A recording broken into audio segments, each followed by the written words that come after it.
early ideas about building blocks of matter.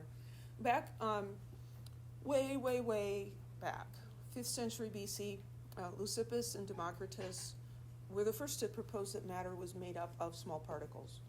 And they called them atomos, indivisible. Democritus wrote, "Nothing exists except atoms and empty space. Everything else is opinion." And he was actually right on. I mean, that's true. Way back, 5th century BC. So they said, well, we think there are lots of different kinds of atoms that exist. They are different in shapes and sizes, and they move randomly through empty space. Not all correct, but pretty good for that time period, right?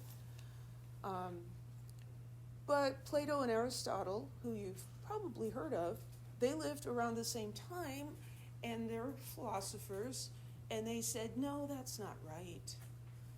All matter is made up of 4 elements: fire, air, earth, and water.